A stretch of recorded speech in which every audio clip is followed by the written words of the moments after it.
Good morning, everyone. It's a real honor and a privilege to be here with so many inspiring leaders and speakers. I'm going to spend just a very short while telling you a little bit about what we do in infant. Not so much the what, but more about the why. So how I spend my day job, and frequently my nights, is depicted on this slide. I'm an obstetrician. I specialize in the management of high-risk pregnancies. And fortunately for me, that means I often get to deliver them. Often during the night as well as during the days. But as an academic and as a researcher, I also carry the admin workload and the research. I run a very busy, successful research group at University College Cork. So it's a very mixed and very varied day. But what really motivates me is the picture of the healthy baby on the top left-hand side of that screen. I often say that I work in a happiness factory. Most days, and certainly every single week, I get to be a part of what is the most special day of any person's life. It blitzes your marriage, it blitzes your PhD conferring. Nothing is as special as the day you give birth to your baby. And I get to be a very small part of that, which is a privilege, and it is like working in a happiness factory. But unfortunately, not infrequently, that doesn't happen in quite that way. And it is a very unfortunate reality that during 2015, the world will witness the death of another 300,000 pregnant women. Now, by definition, these women are young, they're pregnant. And by definition, they have to be at least halfway healthy to get pregnant in the first place. But the real tragedy for me as an obstetrician, as a woman, as a mother, and as a researcher, is that these girls aren't dying of strange or exotic or complicated diseases that are new and are catching us by surprise. They're actually dying of diseases and conditions that were recognized by Hippocrates and are depicted on the walls of the giant pyramids in hieroglyphics. Let's take another example. Back in 1981, when I sat the 11 plus and was thinking about what I would do at high school, a strange new condition was first described in the medical literature. A condition that seemed to affect gay men predominantly on the western seaboard. Within 3 years, that condition had been identified, the virus had been isolated, it had been sequenced. And by the time I actually went to medical school, drugs had been repurposed, refashioned, and treatment had been commenced. And by the time I graduated, death rates and mortality from AIDS had fallen exponentially.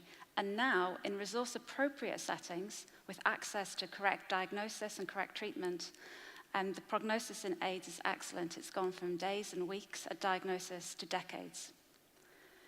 And yet the same can't be said of pregnancy-related conditions.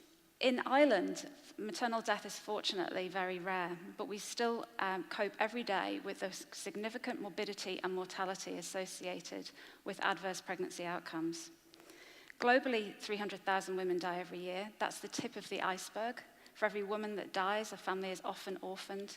If your mother dies in sub-Saharan Africa before you reach the age of 2, you only have a 25% chance of living to the age of 5. So maternal mortality is a tragedy that goes on giving. I'm going to talk very briefly about one particular condition that's very close to my heart. So preeclampsia is a condition that affects only 3% of pregnancies, but it accounts for 1/3 of all maternal deaths. It accounts, in this coming year, will kill somewhere in the region of 72 to 100,000 women, largely in sub-Saharan Africa. It's a condition, like all the other pregnancy conditions I deal with, that's been around for many, many hundreds of thousands of years. And one of the reasons why we've made so little progress in the treatment and the understanding and the curing of preeclampsia is because R&D investment in perinatal research remains very small and non-strategic. The number of registered pipeline drugs for perinatal conditions such as preeclampsia is only about 1 to 5% for comparable conditions like stroke, cardiovascular disease, and cancer. Now, there are many reasons underlying that, and now's not the time to go into the long legacy that thalidomide has cast on perinatal research and the other complexities, the ethical challenges, and the logistical difficulties with conducting research and trials in pregnancy and newborns. But the truth is that equitable R&D investment and public sector funding for just a decade could actually avert that disease burden. 10% of the global disease burden is caused by perinatal disease. That actually dwarfs cancer, cardiovascular disease, stroke. And if we had equitable investment, we could avert 3% of that disease burden within just one decade. In infant, we're trying to address that.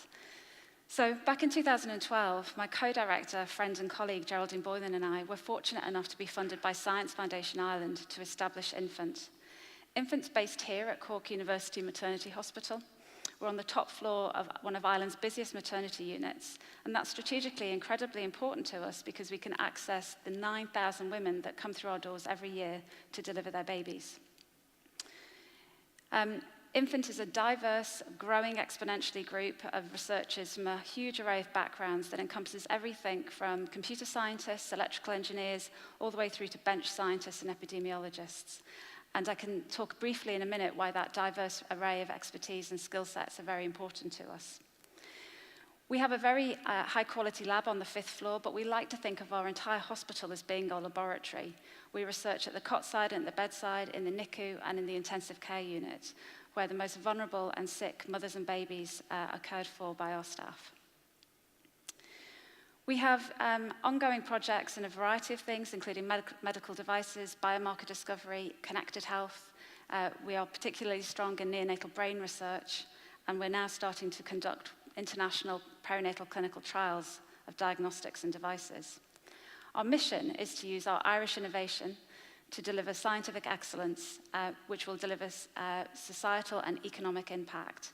It's what Mark Ferguson, the Director General of Science Foundation Ireland, likes to call delivering a double bottom line. We have societal impact, and I think that's obvious, but we are also making economic impact, not just with healthcare savings, but also by delivering innovations to a huge vacuum, an area of clinical pent-up need.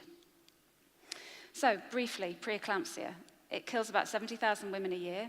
It accounts for about 500,000 neonatal deaths. It accounts for a fifth of all neonatal intensive care admissions. So if you go around any intensive care unit, neonatal intensive care unit in Ireland right now, somewhere between 20 and 25% of the babies are there just because of this condition, because they've been born early or small or both.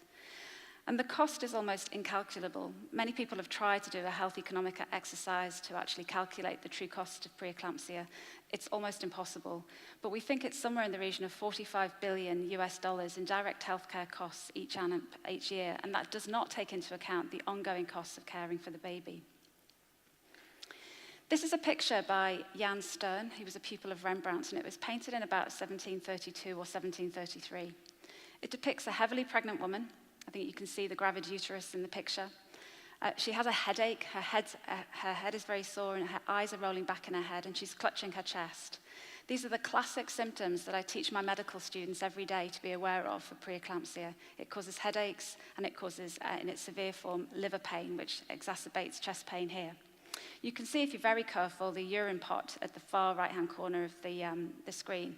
Physicians back then didn't know that the kidneys were leaky in preeclampsia and that protein would appear in the urine, but they did know that if you poured it from a great height, the urine would froth, and that was a diagnostic sign of preeclampsia. And you can see the midwife coming in with the urine to pour it back into the chamber pot just here. I'd like to tell you that my antenatal clinic, which I was doing yesterday, is different to this. The surroundings are slightly more salubrious, but in fact, how we manage the patients hasn't changed at all. We still ask for signs and symptoms, and we don't have to pour the urine from a great height anymore, but all we do now is just dip it for protein. Nothing much has changed in nearly 400 years. There is no effective screening test for preeclampsia. Our diagnosis is based on decades-old technology, and that means there is no effective treatment, and crucially, no effective prevention. I'm going to tell you very briefly, in the few minutes I have left, about two things that we're doing in infant to try and change this. We are trying to develop an effective screening test. If I can tell at the start of a pregnancy which one of the 100 women that walk through the door in any given day, which 3 of them are going to get severe preeclampsia, we can look after them differently. We can channel our limited resources into intense maternal and fetal surveillance, instead of what we actually do at the moment, which is just see everybody as frequently as we can afford, and that's not very frequently. And we'd also like to improve the diagnosis. We'd like to make the diagnosis more patient-centered, more mother-friendly. We've been using Metabolomics. Metabolomics is one of the omic families. It's the new kid on the block. The metabolome is downstream from the genome and the proteome. The metabolome is the breakdown, the end result of cellular metabolism. Metabolites appear in the bloodstream within an hour of, for example, eating a ham sandwich. So it's very dynamic. It's very responsive. It tells us exactly what's going on. I love this quote from Bill Lasley. Genomics and proteomics tell you what can happen, whereas metabolomics tells you actually what has happened.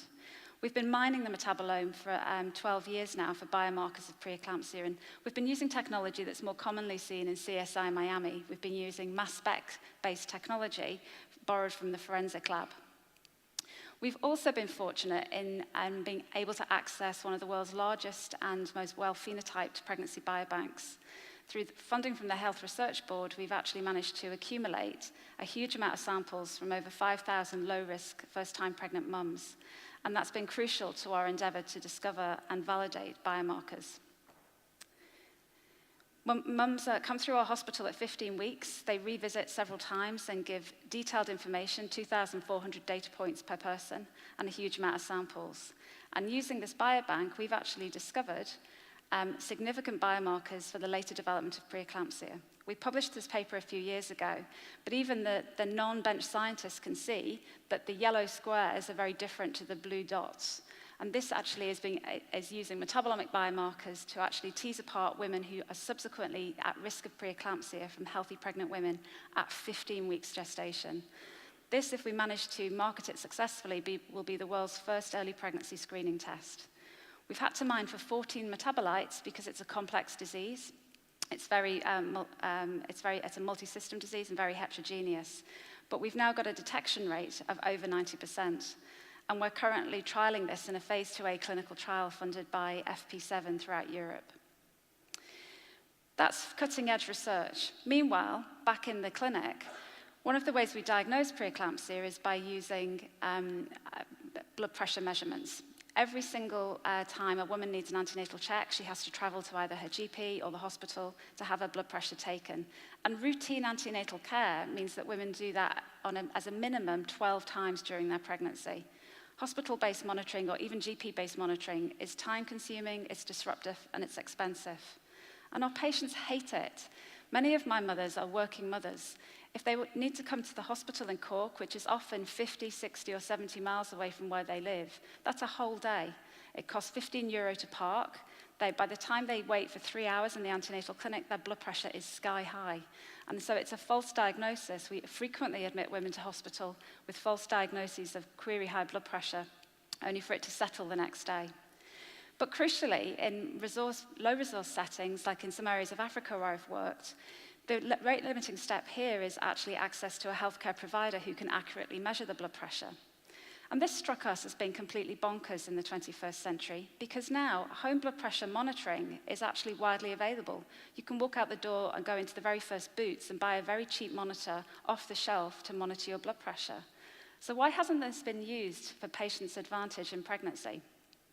Well, for a while there were no validated monitors, but there are now. There are cheap, robust, easy-to-use, validated monitors available that are accurate in pregnancy.